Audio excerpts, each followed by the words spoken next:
Janji Allah Ta'ala dalam Al-Quran untuk orang yang beristighfar ada 6. Surat Nuh ayat 10 hingga 11. Faqultu astaghfiru rabbakum, perbanyaklah beristighfar kepada Allah. Innahu kana ghaffara, diampunkan Allah dosa. Yursilis samaa'a 'alaikum midrara, diturunkan hujan. Wa yumdidukum bi amwalin, diberikan harta. Wa banin, anak. Wa yaj'al lakum jannatin, diberikan taman-taman surga. Wa yaj'al lakum anhara, diberikan sungai. Makna sungai adalah rezeki yang tak putus. Makna sungai adalah kelapangan hati. Makna sungai adalah anak yang soleh. Makna sungai adalah hati yang lapang. Begitulah Allah memberikan keutamaan istighfar. Maka setiap ingat dosa, setiap merasa kita lebih suci, setiap merasa kita lebih mulia, setiap merasa ada hasad dengki, setiap merasa, maka kita katakan astaghfirullahaladzim alladzi la ilaha illa huwal hayyul qayyum wa atubu ilaih. Hadiahkan untuk almarhumah ibu, almarhum ayah, kita dapat, orang tua pun dapat. Assalamualaikum warahmatullahi wabarakatuh. Bapak, ibu, abang, kakak, adik, sahabat jamaah dimanapun berada, ma'akalta fa'afnaita, makanan yang dimakan berubah menjadi kolesterol, diabetes, jantung, gula, dan lain sebagainya. Wa malabista fa'ablaita, yang dibelikan ke pakaian, busuk, lapu, ketinggalan zaman. Wa mata saddaqta fa'amdaita, yang diwakafkan, disedekahkan, itulah yang akan kekal abadi. Rumah besar hanya menjadi kenangan, lapuk, berlumut, tumbang, tinggal. Ada kelas yang dipakai para penghafal Quran, itulah yang kekal abadi, mengalir pahalanya untuk kita. Hadiahkan untuk almarhumah ibu, almarhum ayah, kita dapat, orang tua pun dapat. Satu lantainya 4 kelas, totalnya 16 kelas, tempat santri belajar. Yang sekarang santri belajar di asrama. Asrama bisa dibuat kelas, tapi nanti pindahkan ke kelas semua. Mari kita support pembangunan, kirimkan semen, batu bata, kerikil, pasir, besi, dan lainnya. Berkah selalu, barakallahu fikum. Wassalamualaikum warahmatullahi wabarakatuh.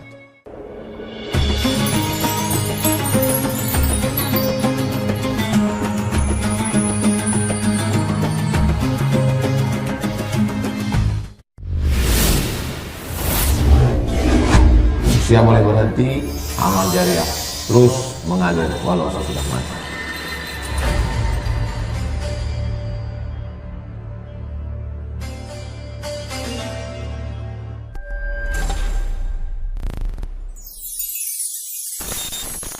Assalamualaikum warahmatullahi wabarakatuh.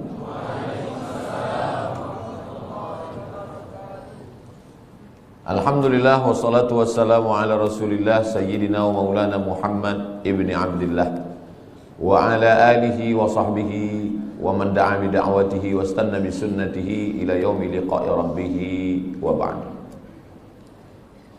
Hadirin hadirat, muslimin muslimat, semua jamaah yang berhadir ini insyaallah dimuliakan Allah Subhanahu wa taala. Amin ya rabbal alamin. Saya ucapkan tahniah tahun baru hijrah 1447. Semoga kita semua istiqamah iman dan Islam. Amin ya rabbal alamin. Tajuk kita pada kajian duha ini, hijrah menuju ridha Allah Subhanahu wa taala. Yang pertama kita bahaskan dulu makna hijrah. Hijrah itu maknanya meninggalkan kota Makkah menuju kota Al-Madinah Al-Munawwarah, hijrah. Tapi kalau hari ini orang mengatakan marilah kita hijrah, kita nak pindah ke mana? Maka kata Nabi SAW, la hijrata ba'dal fath. Selepas Makkah itu diselamatkan, Fathu Makkah, dibebaskan daripada penyembahan berhala Lata, Uzza, Manat, Hubal, Jibti, Taghut, Naham, la hijrata ba'dal fath. Selepas Fathu Makkah tahun ke-8 maka tak ada lagi hijrah. Jadi kalau ada orang hari ini, marilah kita hijrah. Ya, pagi ini saya hijrah dari Kuala Besut ke Macang. Malam tadi tazkirah di Kuala Besut. Meninggalkan Kuala Besut, sekarang saya di Macang. Hijrah, meninggalkan. Lalu siapa sebenarnya yang hijrah itu? Kata Nabi SAW, al-muhajir, orang yang hijrah adalah man hajara ma nahallahu anhu, orang yang meninggalkan semua yang dilarang Allah Subhanahu wa taala. Itulah orang yang hijrah. Jadi walaupun dia tiap-tiap tahun meninggalkan tahun 1446 tinggal. Sekarang 1447. 1447 tahun hadapan kita akan tinggalkan. 1448. Sebetulnya dia belum hijrah. Sebab apa? Belum meninggalkan yang dilarang Allah Subhanahu wa taala. Apa lagi yang dilarang Allah? Kita sudah meninggalkan khamar, kita tak ada minum khamar. Kita meninggalkan, zina, kita tak ada berzina. Kita meninggalkan judi, kita tak ada berjudi. Hasanatul abrar, sayyiatul muqarrabin. Menurut orang biasa-biasa sahaja itu baik. Tapi menurut orang yang amat sangat dekat dengan Allah, itu perbuatan yang tak baik. Menurut orang yang biasa, baik. Tapi menurut orang yang sudah amat dekat dengan Allah, itu sesuatu yang tak baik. Apa maksudnya? Banyak perbuatan yang kita sangka tak dosa, tapi sebenarnya dia adalah dosa. Ambil contoh. Inni la astaghfiru ila rabbi wa atubu ilaih. Kata Nabi SAW, saya beristighfar minta ampun kepada Allah mi'ata marrah, 100 kali sehari semalam. Padahal Nabi maksum, Nabi tak ada dosa, Nabi suci, Nabi bersih. Kenapa Nabi beristighfar? Hadis ini muskil, problem. Maka dibahaskan oleh para ulama.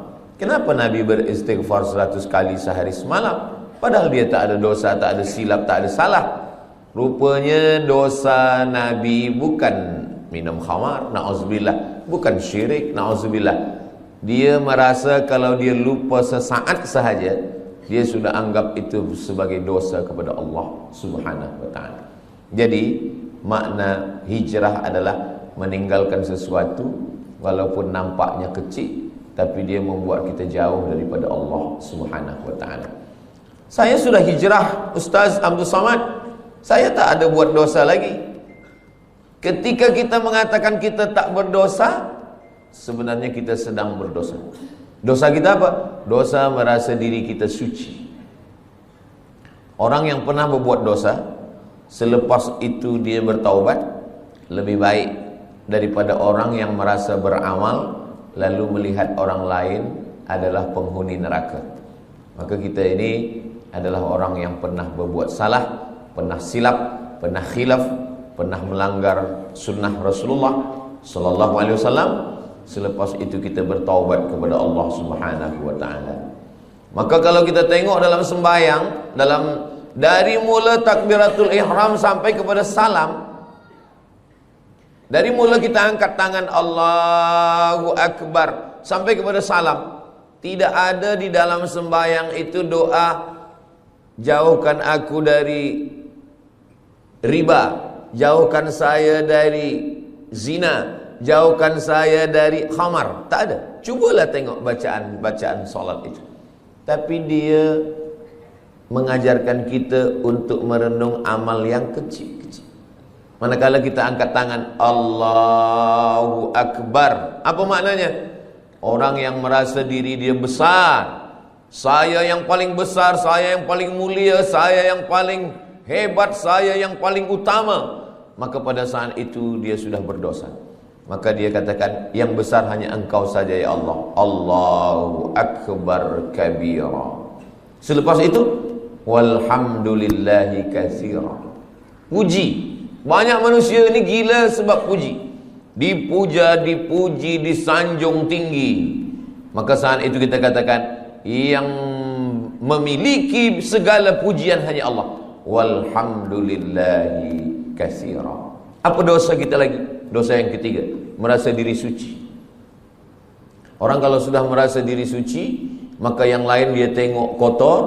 Kalau dia tak berdosa, yang lain penghuni neraka, maka saat itu kita katakan wa subhanallahi bukratan wa asila. Tiga inilah yang mencelakakan manusia. Pertama, merasa besar. Kedua, merasa terpuji. Ketiga, merasa suci. Maka tiga ini dibersihkan dalam sembahyang. Allahu akbar kabira, walhamdulillahi katsira, wa subhanallahi bukratan wa asila. Kira-kira kita yang hadir ramai di Masjid Jami' Sultan Yahya Petra Macang ini, beramai-ramai tuan imam, datuk-datuk, datin-datin, semua yang berhadir jemaah ini, siapakah di antara kita ini yang terkena penyakit yang tiga ni? Pertama, merasa besar. Yang kedua, merasa dipuji. Yang ketiga, merasa suci. Tak ada yang tahu. Tapi kalau ditengok daripada zahirnya, yang merasa mulia adalah Ustaz Abdul Somad, sebab dia duduk tinggi, yang lain rendah di lantai. Siapa yang merasa dipuji-puji? Ustaz Abdul Somad juga dipuji-puji orang. Siapa yang merasa diri dia suci? Saya juga. Mungkin saya merasa diri saya lebih suci daripada orang lain. Jadi sebenarnya yang saya sampaikan ini bukan untuk orang lain, untuk diri saya dulu. Bila saya tunjuk orang, sebenarnya saat itu untuk orang lain satu jari saja, satu telunjuk saja. Yang keempat ini adalah untuk diri sendiri. Jangan engkau merasa diri engkau besar. Allahu akbar kabira. Jangan engkau puji-puji gila dengan pujian. Walhamdulillahi katsira. Jangan engkau merasa diri engkau suci. Wa subhanallahi bukratan wa asila. Jadi hijrah ini dibagi kepada tiga. Hijrah yang pertama, hijrahnya awam, hijrahnya orang yang paling rendah. Hijrah meninggalkan syirik, hijrah meninggalkan zina, hijrah meninggalkan khamar, hijrah meninggalkan riba, hijrah meninggalkan ghibah. Hijrah nampak. Tapi ada hijrah yang kedua, hijrah meninggalkan takbur. Tak nampak. Kalau khamar, nampak dia minum khamar. Kalau judi, nampak dia main judi. Tapi judi dululah. Dulu orang main judi memang nampak. Sekarang tak nampak. Nampak macam baca Quran, rupa judi online. Judi nampak. Orang yang minum khamar tahu bahawa dia sedang buat dosa. Orang yang berzina tahu bahawa dia sedang buat dosa. Orang yang sedang berjudi tahu bahawa dia sedang buat dosa. Ini hijrah yang rendah sekali. Tapi ada hijrah yang lebih tinggi lagi. Orang yang merasa diri dia sudah beramal, orang yang merasa diri dia paling banyak sedekah, orang yang merasa diri dia paling banyak zikir. Saya yang paling banyak sembahyang sunat, saya yang paling banyak pergi ke Makkah setahun 2 kali, saya yang paling banyak. Makanya ada kitab Talbis Iblis. Iblis itu bila dia tak berhasil mengajak orang minum khamar, bila dia gagal mengajak orang berzina, bila dia gagal mengajak orang syirik, dia masuk dari pintu yang kedua. Apa itu? Dia buat orang merasa beramal. Yang pertama ni banyak orang sukses, banyak orang berhasil.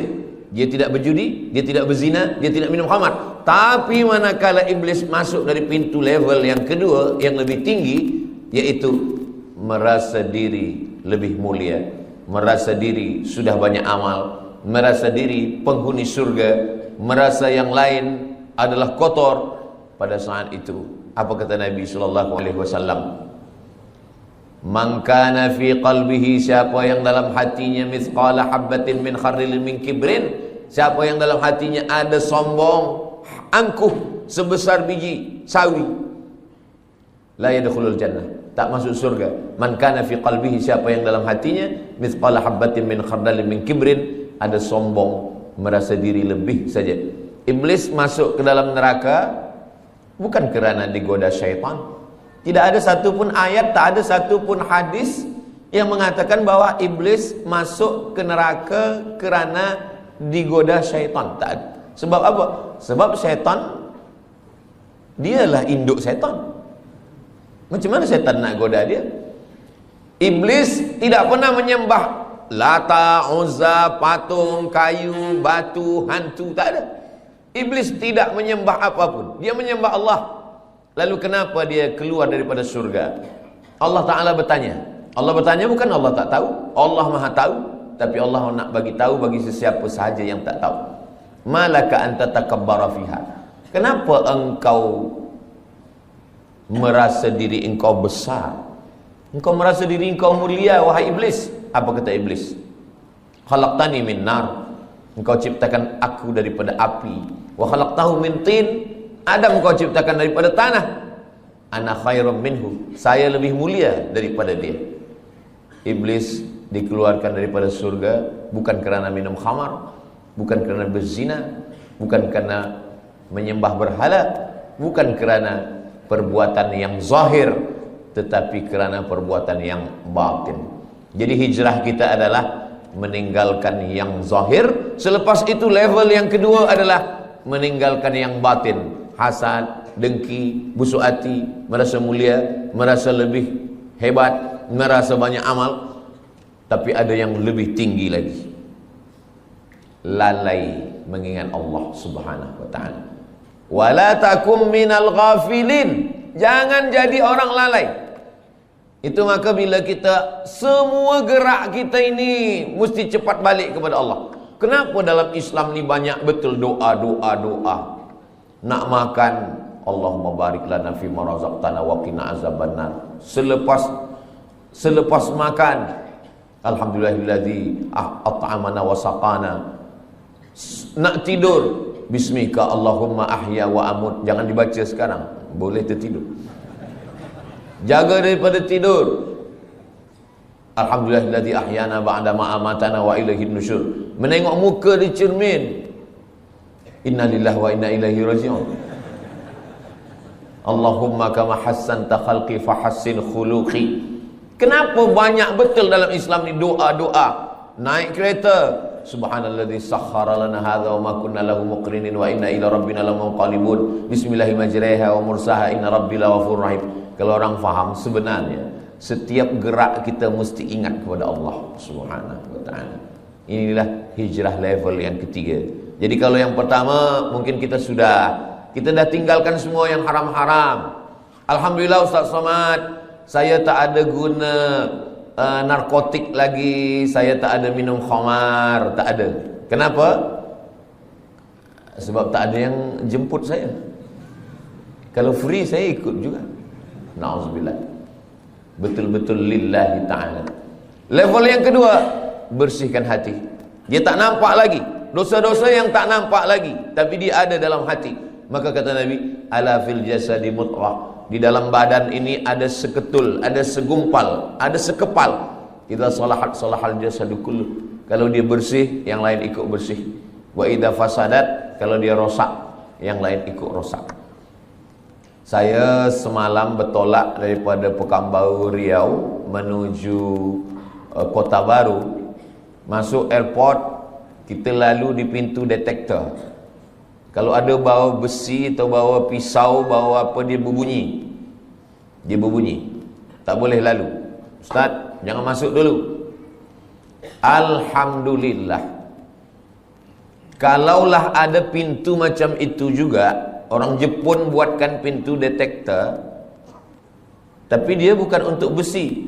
Detektor untuk penyakit takbur. Dipasang di pintu Masjid Jami' Sultan Yahya Petra Macang. Siapa yang masuk pintu ni berbunyi. Jamaah lalu berbunyi dia kecil. Tin. Tapi bila Ustaz Somad lalu, tin kata dia. Selepas itu Ustaz Somad pula yang bercakap kepada jamaah bagi tazkirah, marilah kita bersihkan hati kita. Semua jamaah tersenyum. Hati Ustaz lebih kotor daripada hati kan?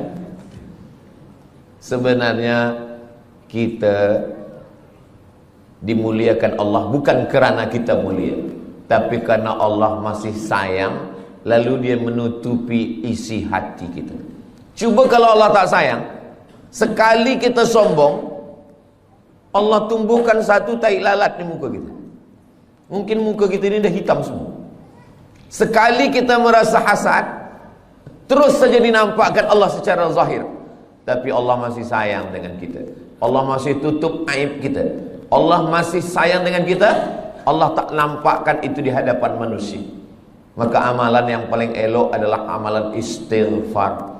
Astaghfirullahalazim alladzi la ilaha illa huwal hayyul qayyum wa atubu ilaih. Amalan yang lain boleh membuat orang sombong. Saya khatam Quran 1 hari 2 juzuk. Saya khatam Quran 1 bulan 10 kali. Boleh buat orang sombong.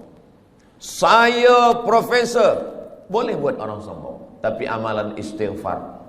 Makanya ada orang kadang istighfar saja amalannya. Astagfirullahaladzim. Astagfirullah. Tapi jangan sebab tazkirah ini dibalik-balik. Saya tak ingin kaji kita ini dibalik. Selepas ini bila ada orang, maksud saya, bila selama ini memang hafaz Quran, teruslah murajaah, jangan berhenti. Jangan sebab tazkirah Ustaz Abdul Samad ni, nanti petang balik dari masjid Jami' ni ditanya, awak tak baca Quran? Nanti kalau baca Quran ni kita boleh sombong. Jadi kita istighfar sahaja. Bukan itu maksud saya. Kita tetap baca Quran, kita tetap hafaz Quran, kita tetap buat baik sedekah. Tapi bersihkan hati kita dengan memperbanyak istighfar. Istighfar pun betul-betul dari lubuk hati yang paling dalam. Itulah makna hijrah. Astaghfirullahalazim alladzi la ilaha illa huwal hayyul qayyum wa atubu ilaih. Sebab setengah orang ada dia nak ingin supaya banyak.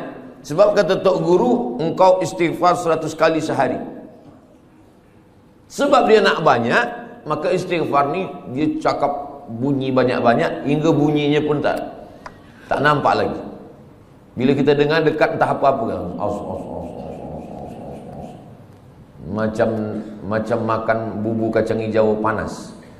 Kita tidak begitu. Kita sebab ingin banyak bukan berarti cepat. Maka kita tetap pelan. Astaghfirullahalazim alladzi la ilaha illa huwal hayyul qayyum wa atubu ilaih. Apa janji Nabi sallallahu alaihi wasallam untuk orang yang banyak istighfar? Man lazimal istighfar, siapa yang membanyakkan istighfar, siapa yang melazimkan istighfar, ja'alallahu lahu min kulli dhiqin makhraja. Segala kesempitannya Allah bagi makhraja, kelapangan. Wa min kulli hammin faraja. Segala kesusahannya dibagi Allah kebahagiaan. Wa razaqahu min haitsu la yahtasib. Diberi Allah rezeki dari jalan yang tidak disangka-sangka. Semoga kita termasuk orang yang beristighfar insyaallah. Itu janji Nabi. Janji Allah Ta'ala dalam Al-Quran untuk orang yang beristighfar ada 6. Surat Nuh ayat 10 hingga 11. Faqultu astaghfiru rabbakum. Perbanyaklah beristighfar kepada Allah. Innahu kana ghaffara. Diampunkan Allah dosa. Yursilis samaa'a 'alaikum midrara. Diturunkan hujan. Wa yumdidukum bi amwalin, diberikan harta, wa banin, anak, wa yaj'al lakum jannatin, diberikan taman-taman surga, wa yaj'al lakum anhara, diberikan sungai. Makna sungai adalah rezeki yang tak putus. Makna sungai adalah kelapangan hati. Makna sungai adalah anak yang soleh. Makna sungai adalah hati yang lapang.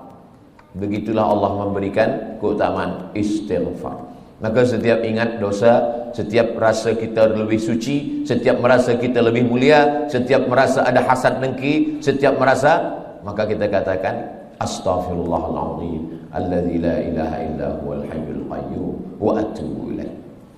Kalau kita tengok nabi-nabi itu, nabi-nabi itu dia tak ada minta. Di dalam 3 kegelapan, gelap malam, gelap laut, gelap perut ikan. Dalam gelap malam 1 gelap, dalam gelap laut 2 gelap, gelap perut ikan 3 gelap. Dan dia tak ada minta, keluarkan aku dari gelap ini, terangkanlah ya Allah. Tak ada. Apa doa? Apa minta dia? La ilaha illa anta subhanaka inni kuntu minaz zalimin. Anak kita pun hafaz. Cuma kadang kita lupa. Bila lampu padam, kita pun terkejut. Padahal kita hafaz. La ilaha illa anta subhanaka inni kuntu minaz zalimin. Banyak orang menghafaz doa. Banyak orang menghafaz doa, tapi setakat menghafaz. Bila kita hanya menghafaz doa dan kita lupa bila peristiwa itu terjadi, maka kita lebih kurang macam burung yang boleh bercakap. Burung bila diajar dia bercakap, good morning, good morning, good morning. Pukul 5 petang pun bila kita datang, good morning juga dia kata. Sebab apa? Sebab dia menghafaz saja. Banyak orang menghafaz doa, tapi dia tidak berdoa. Banyak orang menghafaz zikir, tapi sebenarnya dia tidak berzikir. Maka makna zikir itu adalah mulut menyebut, hati mengingat, fikiran dengan penuh kesedaran. Mulut menyebut subhanallah, alhamdulillah, la ilaha illallah, wallahu akbar, afdalu dzikri fa'lam annahu la ilaha illallah. Lalu kemudian hati mengingat. Kalau mulut menyebut berbunyi, bersuara, lidah bergerak, tapi ketika hati tak ada bunyi, tak ada suara. Makanya kalau ada seseorang diam saja, itu dia sedang mengingat. Bila kita tanya, awak ingat siapa? Bini saya. Alhamdulillah, asal jangan bini orang, na'udzubillah. Allah Subhanahu wa taala ajarkan kita ini semua supaya apa? Supaya kita hijrah. Hijrah daripada lalai kepada zikir. Hijrah daripada syirik kepada tauhid. Hijrah daripada maksiat kepada taat. Maksiatnya ada yang zahir, maksiat ada yang batin, dan maksiat ada yang paling halus sekali adalah lalai. Kenapalah Allah bagi saya sakit, Ustaz Abdul Samad? Padahal saya ni kalau sihat, saya boleh membina masjid. Kalau sihat, saya boleh menolong anak yatim. Saya ni baik kalau sihat, tapi kenapa saya sakit? Kalau kamu sihat, kamu bersama nikmat Allah. Tapi kalau kamu sakit, kamu bersama Allah. Orang kalau sedang sihat, dia bersama nikmat Allah. Tapi kalau sedang sakit, dia sedang bersama dengan Allah. Allah ingin antara dia dengan hambanya tidak lagi ada penghalang. Nikmat pun boleh menjadi penghalang. Makanya Nabi Muhammad SAW, apa kata Allah Ta'ala? Yas'alunaka 'anil khamri wal maisir. Kalau mereka bertanya kepada engkau tentang khamar dan judi, qul, katakan ya Muhammad SAW, yas'alunaka 'anil ahillah. Kalau mereka bertanya kepada engkau tentang anak bulan, bulan hilal, bulan sabit, qul, katakan ya Muhammad SAW, yas'alunaka madza yunfiqun. Kalau mereka bertanya kepadamu tentang apa yang disedekahkan, qul, katakan ya Muhammad SAW. Tapi bila tentang zikir, wa idza sa'alaka ibadi anni, kalau hambaku bertanya kepada engkau tentang aku, tak ada Allah mengatakan katakan ya Muhammad, tidak. Tapi Allah terus saja berkata, wa idza sa'alaka ibadi anni fa inni qarib, aku dekat. Apa kata ahli tafsir? Allah ingin supaya antara kita dengan Allah tak ada sempadan, tak ada perantara, tak ada penghalang, tak ada apapun, supaya kita ingat kepada Allah.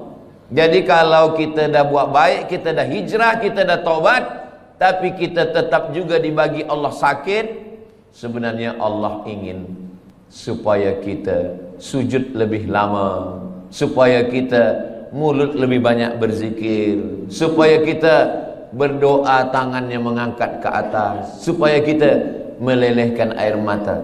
Orang kalau hidupnya senang, kenyang, tenang, biasa doa biasa-biasa saja.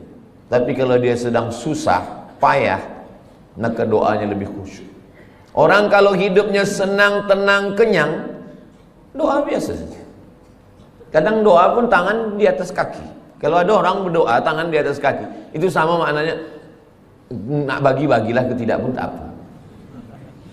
Tapi kalau Nabi, cubalah tengok macam mana Nabi berdoa malam perang Badar. Nabi pada malam perang Badar, tarikh 2 hari bulan Ramadan.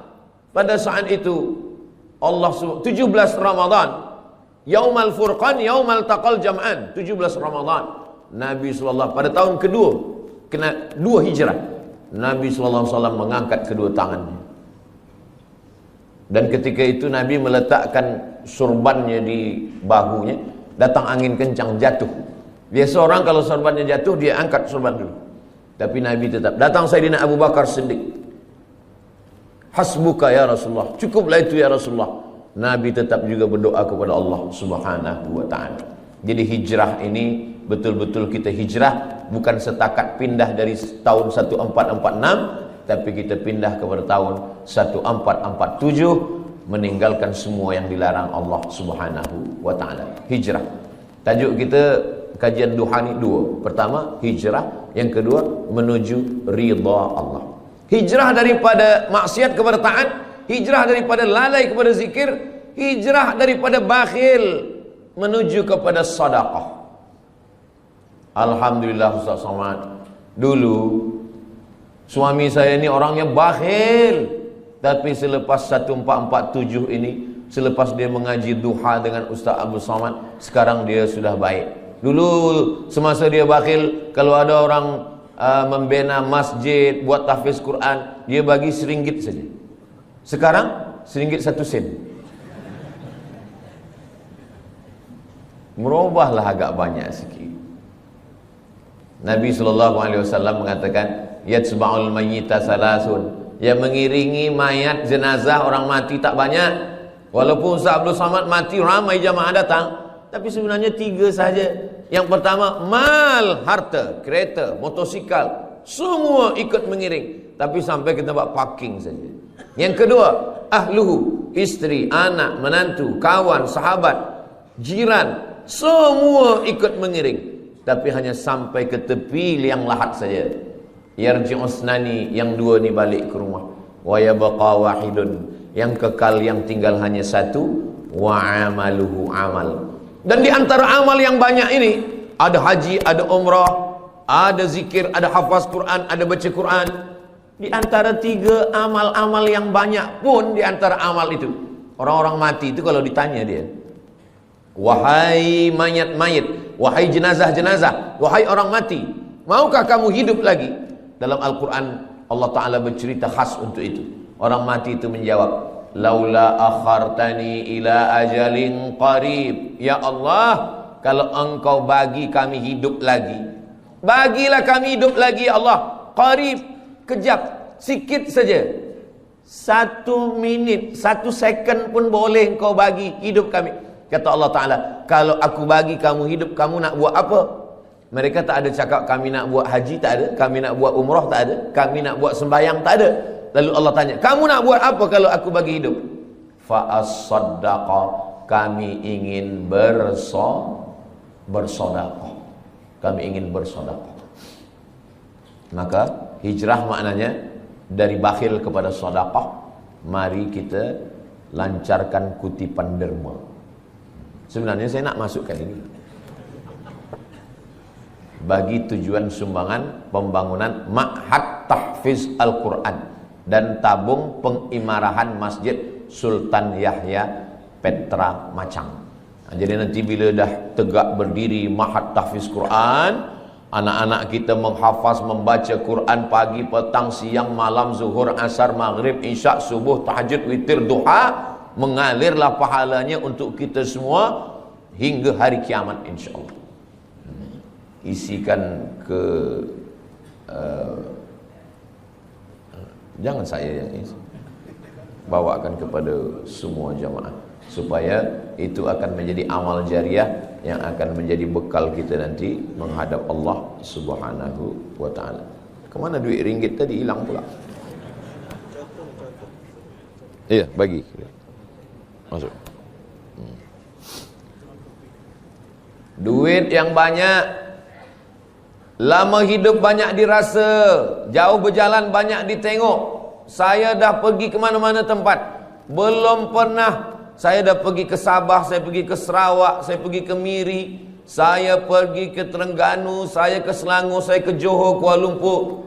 Belum pernah saya tengok orang Malaysia meninggal membawa ringgit. Ma akalta fa'afnaita, yang dimakan busuk, wa ma labista fa ablaita, yang dipakai lapuk, wa ma tasaddaqta fa amdaita, yang disedekahkan untuk ma'had tahfiz Quran Masjid Jami' Sultan Yahya Petra Macang, inilah yang akan kekal abadi hingga hari kiamat nanti insyaallah. Amin ya rabbal alamin. Rumah besar yang kita tinggalkan bila kita mati, habis, diambil semua oleh ahli waris, anak kita, cucu kita, semua bertukar, sijil-sijil semua hilang. Kita pun akan menjadi sesuatu yang terlupakan, orang tak ingat lagi dengan kita. Tapi ma'had tahfiz ini insyaallah semua budak-budak akan belajar membaca Quran, berzikir, belajar sembahyang. Nanti dia pula akan mengajar anak dia, isteri dia, murid-murid dia. Itulah yang boleh menolong kita di hadapan Allah. Niatkan sedekah ini untuk almarhumah mak saya, almarhum ayah saya. Jadi boleh dapat dua-dua. Kita dapat, orang-orang tua kita pun dapat.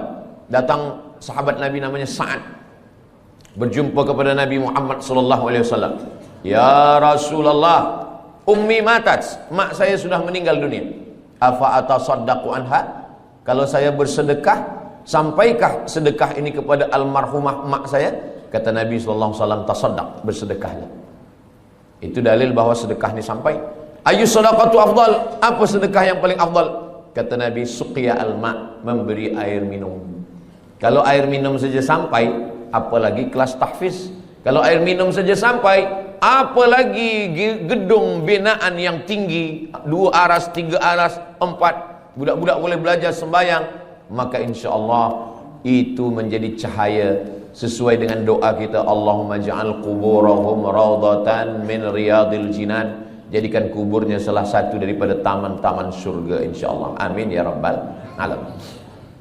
Kalau saya bacakan Al-Fatihah untuk almarhumah mak saya, ayah saya, maka automatically sampai.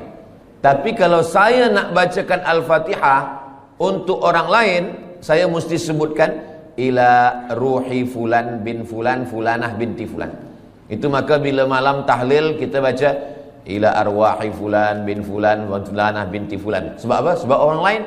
Sebab sebenarnya tak ada hubungan nasab. Tapi sedekah, siapa dulu yang berwakaf tanah masjid ni, siapa yang membina masjid ni, saya tidak perlu menyebutkan untuk fulan bin fulan. Kenapa? Itulah beza sedekah dengan bacaan Al-Quran. Begitu juga dengan amal-amal yang sedekah ini. Semua orang yang bersedekah, membina masjid, tahfiz Quran, tanpa dia sebutkan namanya, maka kita semua yang ada di masjid ini, dari mulai tahiyatul masjid, solat duha, subuh tadi, zuhur, asar, maghrib, isya, sampai hari kiamat, mengalirlah pahala dia. Sebenarnya kalau kita pikir-pikir, kita ini lebih lama di atas tanah atau di dalam tanah? Imam Syafi'i lahirnya di Gaza. Gaza sekarang, Gaza. Mudah-mudahan Allah menolong saudara kita di Gaza. Imam Syafi'i lahir di Gaza tahun 150. Meninggalnya di Mesir, di Kahirah tahun 204. Lahir 150, meninggal 204. Jadi kalau begitu Imam Syafi'i di atas tanah ini berapa lama? 54 tahun sahaja. 54 tahun. Tak sampai umur Nabi 63 tahun. Imam Syafi'i lebih lama dia di atas tanah, hanya 54 tahun. Imam Syafi'i meninggal tahun 204. Hari ini sudah 1447. Maknanya Imam Syafi'i di dalam tanah, di alam barzah, sudah lebih 1200 tahun. Tapi Imam Syafi'i amal dia tak putus. Malaysia, Patani, Brunei Darussalam, Moro Filipina, Indonesia, Yaman, Mesir, Iraq, Jordan, semua bermazhab Syafi'i. Jadi kalau kita tengok jam, itu setiap detik, itu setiap second, itu orang menyebut Syafi'i, Syafi'i, Syafi'i, Syafi'i, Syafi'i, Syafi'i. Dari mana kita tahu sembahyang? Dari perukunan Melayu. Perukunan Melayu itu diambil daripada mana? Dari kitab Sabilal Muhtadin, Syekh Muhammad Arsyad Al-Banjari. Sabilal Muhtadin diambil dari mana? Dari kitab-kitab fiqh mazhab Syafi'i. Kitab fiqh mazhab Syafi'i yang paling kecil, Matan Taqrib. Yang agak besar, Fathul Qarib. Yang lebih besar, I'anatul Talibin. Yang lebih besar, Kanzur Raghibin Mahalli. Yang lebih besar lagi, Al-Majmu' Syarah Muhazzab Imam Nawawi. Imam Nawawi itu siapa? Imam Nawawi imam besar kedua dalam mazhab Syafi'i. Imam Nawawi dapat ilmu dari mana? Dari guru-guru dia, sampailah kepada Imam Al-Muzani, sampai kepada Imam Al-Buaiti, sampai kepada Imam Rabi'. Lalu kemudian Imam Buaiti, Imam Muzani, Imam Rabi' ini dapat, Al-Muradi ini dapat ilmu dari mana? Mereka belajar kepada Imam Syafi'i. Tadi saya sarapan makan pagi di hotel. Selepas itu datang seorang, muka dia saya tengok macam Arab. Lalu dia tanya, ini orang yang ada di sini ni mazhabnya apa? Kata dia. Kata saya, ini negeri Melayu ni mazhabnya ala madhabil Imam Syafi'i. Mereka ni semuanya mazhab Syafi'i, kata saya. Oh, kata dia. Rupanya dia subuh tadi sembahyang di masjid, dia terkejut. Saya tanya, awak dari mana? Saya dari Perancis, dari Paris, kata dia. Oh, Paris ni mazhab apa agaknya? Negeri awak dari mana? Saya dari Aljazair, Maghribi, Aljazair, Tunisia, Libya, Mauritania, Andalusia. Itu mazhabnya mazhab Maliki. Patutlah dia terkejut. Mungkin dia tak tahu tentang mazhab Syafi'i. Macam mana beza Maliki dengan Syafi'i ini? Mazhab Maliki, tangan dia turun lepas ke bawah. Mazhab Syafi'i, dia letakkan tangan. Maliki lepas ke bawah. Mazhab Maliki tak ada baca bismillah, terus saja alhamdulillah. Allahu Akbar. Alhamdulillahi Rabbil Alamin. Oh, kalau begitu Makkah Madinah itu Maliki. Tak, itu Hambali. Hambali ada bismillah, tapi kecil aja. Alhamdulillahi Rabbil Alamin. Sedangkan mazhab Syafi'i, bismillah dia jahar. Bismillahirrahmanirrahim. Subuhnya mazhab Syafi'i berkunut selepas rukuk. Sami'allahu liman hamidah. Allahumma hdina fi man hadait. Maliki kunut dia selepas ayat sebelum rukuk. Qul huwallahu ahadunillahus samadu lam yalid wa lam yulad wa lam yakul lahu kufuwan ahad. Kunut dia tak berbunyi. Mazhab Syafi'i kunut dia setengah berbunyi, setengah sir. Mazhab Maliki kunut dia tak berbunyi semua. Mazhab Hambali tak berkunut. Kalau suami saya Ustaz Abdul Somad, dia tak berbunyi, tak berkunut dan tak sembahyang. Itu mazhab Abu Lahab lah. Saya ingin nak sampaikan, walaupun Imam Syafi'i duduk atas dunia ni 54 tahun, tapi amal dia 1200 tahun sampai hari kiamat. Orang masih tetap waqala al-Imam Syafi'i, waqala al-Imam Muhammad bin Idris Asy-Syafi'i. Kita, apa yang boleh kita tinggalkan? Meninggal kita hari ini, esok orang dah lupa dengan kita. Kita hidup sekarang, 3 hari kita tak isi status di FB, orang dah lupa dengan kita. Itu maka lepas program ini nanti kita status. Supaya apa? Supaya kita saling mengingatkan, watawasau bil haq watawasau bis sabr. Saya cuma nak mengingatkan bahawa imam-imam yang mulia-mulia itu, mereka sudah meninggalkan amal. Kita, apa yang nak kita tinggalkan? Inilah yang kita nak tinggalkan. Ma'had Tahfiz Quran Masjid Jami' Sultan Yahya Petra Macang. Kalau nanti tegaklah binaan Tahfiz Quran ini, Ustaz Abdul Somad balik ke Pekanbaru Riau. Ustaz Abdul Somad bukan orang Kelantan. Ustaz Abdul Somad duduk kat Sumatera, bukan Semenanjung, tapi pahalanya tetap sampai. Mudah-mudahan Ustaz Abdul Somad dapat juga pahalanya, insyaAllah. Dari bunyi aminnya nampaknya kurang bersetuju.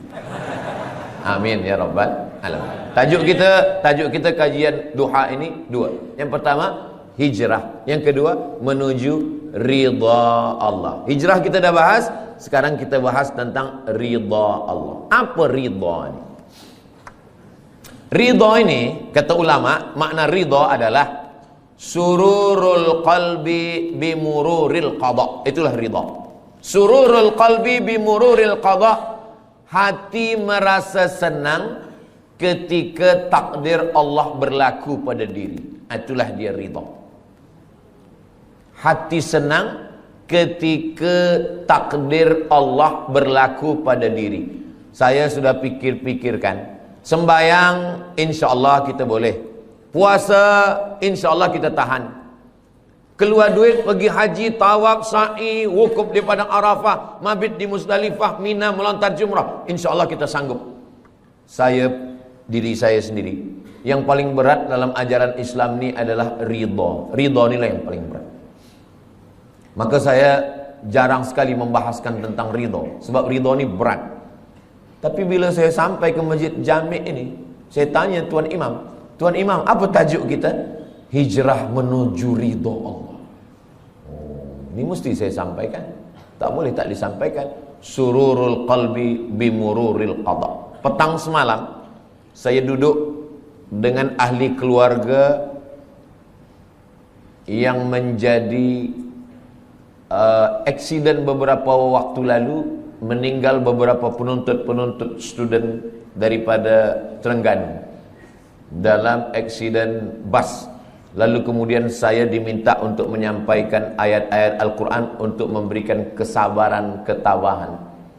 Saya bila menyampaikan itu, yang terpikir dalam hati dan pikiran saya, Ustaz Samad suruh orang sabar, bacakan ayat, tapi yang meninggal ni anak orang lain.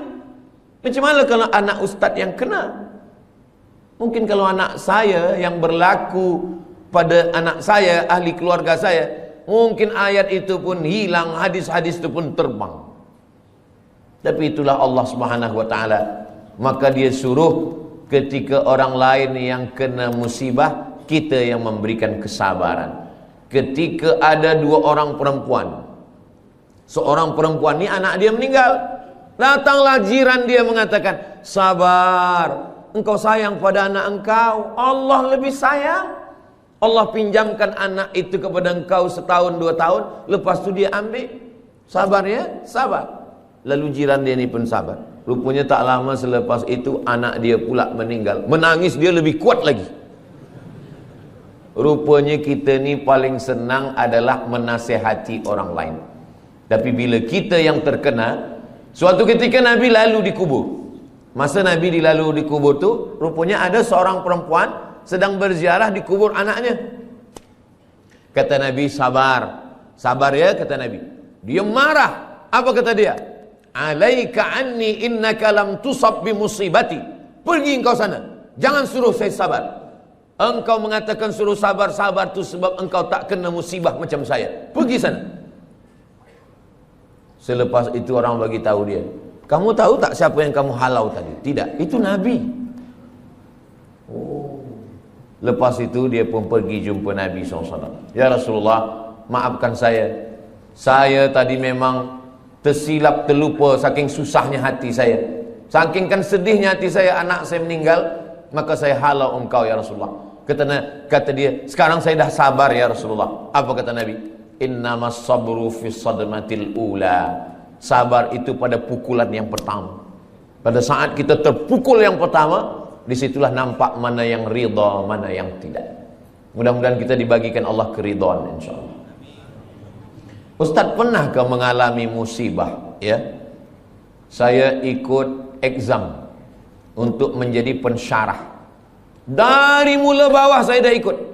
Dia tanya mana sijil BA. Nih, sijil BA daripada Azhar. Mana sijil master? Nih, sijil master daripada Darul Hadis Al-Hasaniyah Maghribi. Berapa tulis dulu tesis? Nih, saya tulis Rijalul Muwatta' was Sahihain alladzina dha'afuhumun Nasa'i fi kitabid du'afa wal matrukin jam'an wa dirasatan. Nih, selepas itu semua dah okey, selepas itu temu bual. Dia tanya, awak baru balik dari Maghribi? Ya. Nak jadi pensyarah? Ya. Dah berapa lama mengajar? Belum ada sebab baru balik lagi. Tinggal berdua saja. Yang akan menjadi pensyarah ni seorang saja, dan kami berdua. Saya berharap, ya Allah, sayalah yang jadi pensyarah ni, ya Allah. Tolonglah ya Allah. Kalau saya jadi pensyarah ni, saya nak tolong mak saya nak senangkan dia, saya nak bawa dia ke Mekah, saya nak balas budi baik dia. Tolonglah ya Allah. Rupanya takdir berkata lain. Kawan saya kirim, masa tu belum ada WhatsApp lagi, kirim SMS. Abdul Somad, engkau tidak lolos menjadi pensyarah. Saya turun, rasa-rasa tanah tu lembut macam dodol. Rasa-rasa tanah tu macam berlumpur, lunak dipijak. Begitulah rupanya. Jadi saya pun menyampaikan sururul qalbi bimururil qadha, ini kata ulama, bukan kata saya. Kalau kata saya, memang berat menjalani ridha menerima takdir Allah SWT. Seorang pemuda datang, saya dah doakan lama supaya berjodoh menikah dengan dia dalam tahajud saya, ya Allah. Tiba-tiba saja datang jemputan, barakallahu lakuma wa baraka alaikuma wa jama'a bainakuma fi khair. Macam mana ni Ustaz Abdul Somad? Tentu saya nak kuatkan hati dia. Kuatkan hati kamu. Bunga bukan setangkai, kumbang bukan seekor. Patah tumbuh hilang berganti, hilang satu tumbuh seribu. Oh, dia boleh kuat. Saya kuat Ustaz. Tiba balik di rumah, meleleh air mata, hancur berkeping.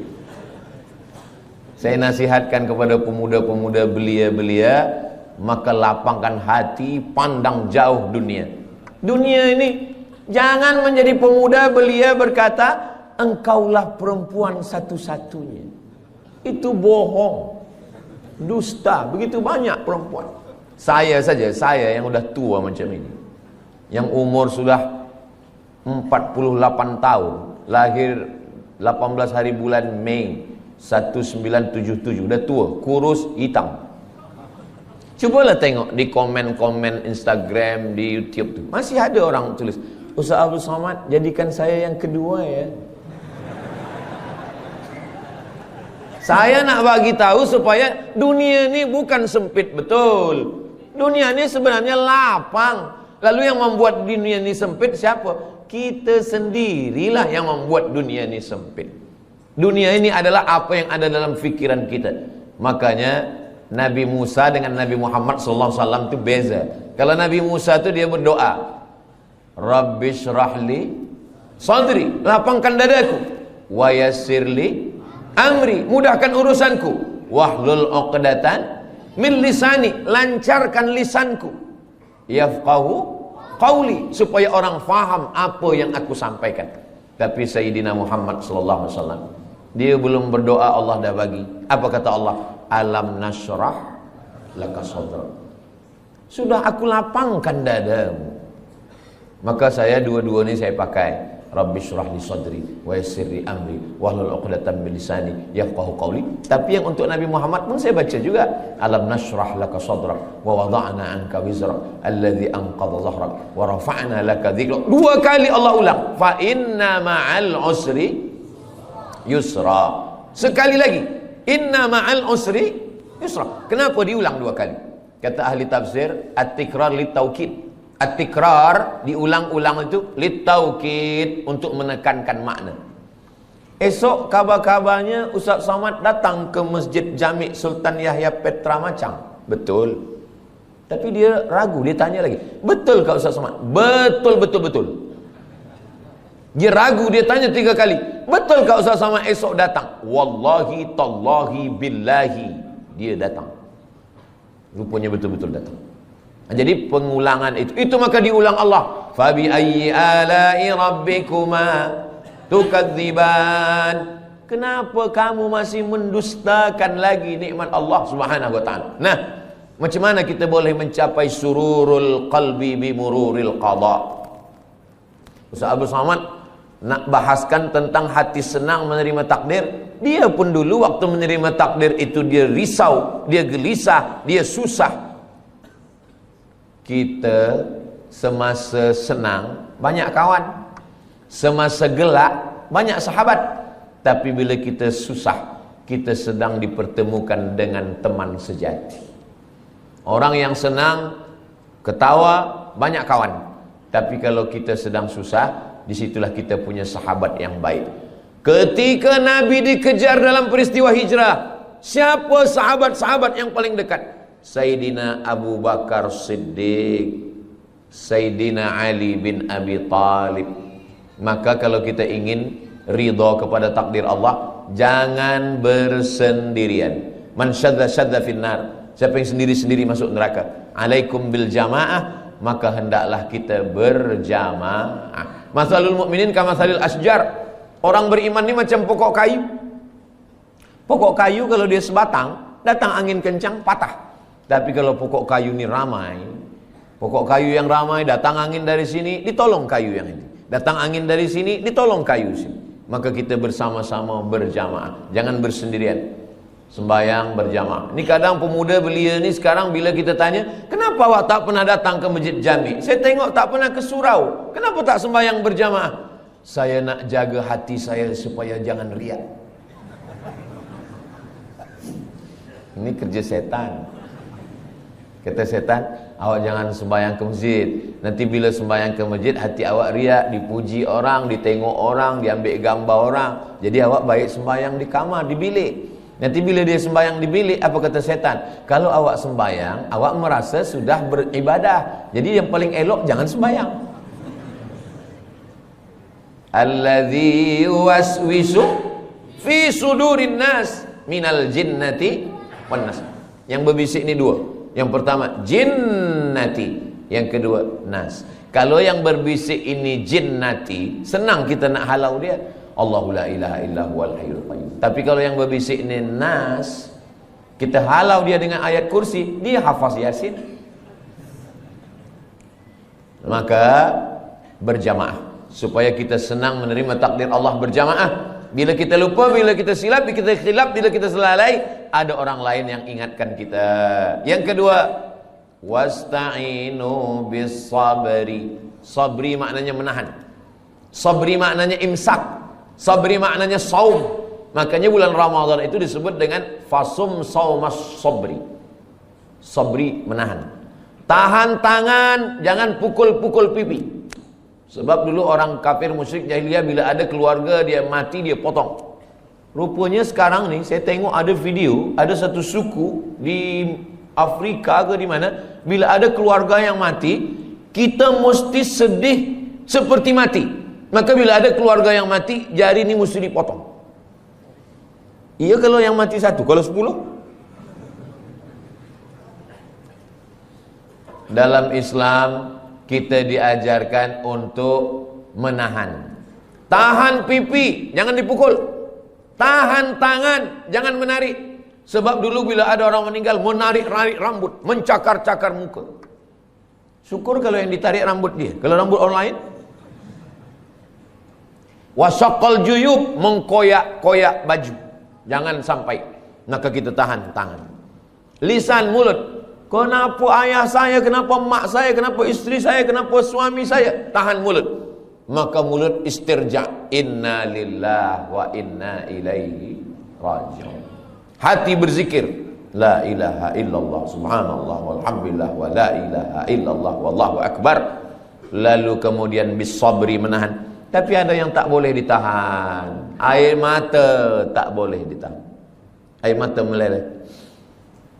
Meninggal anak Nabi umur 18 bulan, anak lelaki. Nabi tak ada anak lelaki. Qasim meninggal. Sayyidina Abdullah meninggal. Zainab meninggal, Ruqayyah meninggal, Ummu Kulthum meninggal. 3 anak perempuan meninggal. Sayyidatuna Fatimah meninggal 6 bulan selepas Nabi meninggal. Abdullah meninggal, Al-Qasim pun meninggal. Tiba-tiba senangnya hati Nabi, lahir anak lelaki dari perempuan dari Mesir, namanya Maria Al-Qibtiyah, umur 18 bulan meninggal. Siapa yang punya anak 18 bulan, sedang comel-comelnya, sedang elok-eloknya, sedang sayang-sayangnya, meninggal, nangis Nabi. Datang sahabat bertanya, "Ama tarda ya Rasulullah?" Apakah engkau tidak ridha ya Rasulullah? Kata Nabi, saya ridha. Kalau engkau ridha, kenapa menangis? Kata Nabi, ini air mata kasih sayang. itu maka menangis boleh. Ada perempuan menangis, lalu kemudian Abu Bakar marah. Jangan menangis, kata Abu Bakar. Kata Nabi SAW. Kata Umar, jangan menangis, kata Umar. Kata Nabi SAW, da'hunna ya Umar, biarkan mereka. Yang tak boleh itu meratap, yang tak boleh itu meraung. Adapun melelehkan air mata, maka itu adalah air mata kasih sayang.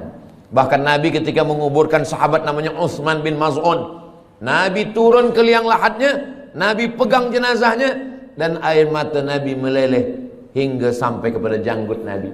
Kalau air mata sampai kepada janggut itu bukan setetes dua tetes, tapi banyak. Itu menunjukkan air mata kasih sayang Nabi Muhammad sallallahu alaihi wasallam. Bila nanti jamaah yang ada di Macang mendapatkan berita Ustaz Abdul Somad meninggal, jangan datang ke Riau, jangan datang ke Pekanbaru, jangan datang melawat menengok jenazah saya. Kenapa macam tu Ustaz? Sebab tangan saya tak boleh menghapus air mata. Tapi kalau nampak-nampaknya saya ni lebih kurus, saya ni lebih tua, mungkin kalau masalah mati ni nampaknya saya lebih dulu. Janganlah macam tu Ustaz, kami ingin Ustaz sihat lebih lama tazkirah. Maksudnya saya lebih dulu mengiring jenazah awak. Mati mana ada kita tahu. Orang mati itu bukan kerana dia berperang, orang mati bukan kerana dia naik kereta. Orang kalau dah sampai ajalnya, duduk di rumah, makan, batuk pun mati. Itulah punca daripada tauhid.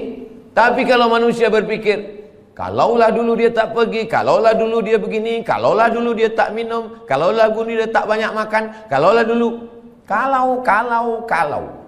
Itulah yang merosakkan fikiran manusia. Satu kalau akan disusul oleh, kalaulah dulu dia tak banyak minum gula, kalaulah dulu dia tak makan kambing, kalaulah dulu dia tak makan roti, kalaulah dulu dia tidak. Padahal yang tak makan pun mati juga. Maka sebenarnya kulu, makanlah, wasrabu, minumlah, wala tusrifu, jangan mubazir, jangan melampau, jangan berlebih-lebihan, la ta'tadu, jangan melampau. Innallaha la yuhibbul mu'tadin, Allah tak suka pada orang yang melampau. Lalu kemudian bagaimana cara supaya kita ni boleh ridha? Nanti sampai masanya kita semua akan disila masuk ke dalam syurga Allah. Apa kata malaikat? Apa kata Allah? Wasiqal ladzina taqaw rabbahum ilal jannati zumara. Mereka semuanya akan dibawa masuk ke dalam surga. Begitu mereka sampai di surga, apa kata malaikat? Salamun qawlam mir rabbir rahim. Apa kata malaikat? Salamun alaikum, selamat, tahniah, tibatum, kamu sudah berbuat baik. Fadkhuluha khalidin, masuklah kamu ke dalam surga khalidin, kekal selamanya, tak keluar lagi daripada surga. Mudah-mudahan kita semua masuk surga insyaallah. Selepas kita masuk surga semua, Allah bertanya, madza turidun? Wahai orang yang sudah masuk surga, madza turidun? Kamu nak apa lagi? Apa yang kamu nak? Semua dah ada, semua sudah ada di surga. Tapi kemudian mereka berkata, kami nak satu ya Allah. Yang belum ada satu. Semua dah ada, makanan semua dah ada, tapi ada satu yang kami belum dapat. Apa dia? Ridhamu. Kata Allah, yang dapat ridhaku hanya orang yang ridha menerima takdir. Itulah kenapa kita selalu berdoa masa kita tawaf, subhanallah walhamdulillah wa la ilaha illallah wallahu akbar. Begitu kita sampai pada rukun yamani, menuju kepada Hajar Aswad, doa kita berubah, Rabbana atina fid dunya hasanah wa fil akhirati hasanah wa qina adzabannar. Selepas itu kita tambah, Allahumma inna nas'aluka ridhaka wal jannah. Jangan minta surga. Kenapa? Sebab semua umat Nabi Muhammad SAW masuk surga, tapi mintalah ridha. Masuk surga belum tentu dapat ridha, tapi kalau dapat ridha pasti dapat surga. Wala saufa yu'tika rabbuka. Mudah-mudahan yang menyampaikan, yang mendengar, semuanya mendapatkan ridha dan mendapatkan surga Allah Subhanahu wa taala.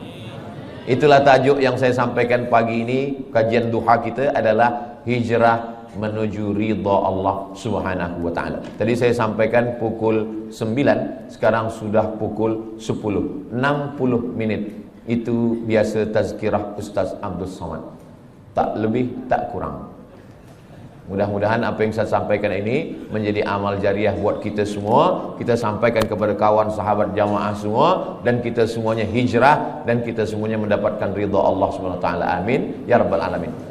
Banyak cakap saya, kata-kata yang tak berkenan di hati, menyinggung perasaan. Saya Al-Faqir Abdul Samad, hamba Allah yang dhaif. Mohon maaf atas segala silap, khilaf dan salah. Terima kasih segala perhatian. Saya tutup dengan pantun penutup. Menangkap puyuh di Bukit Selasih.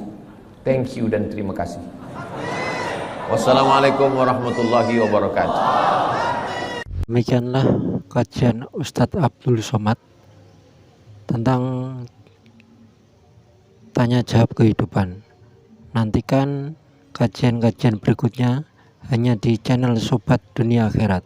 Semoga bermanfaat. Wassalamualaikum warahmatullahi wabarakatuh.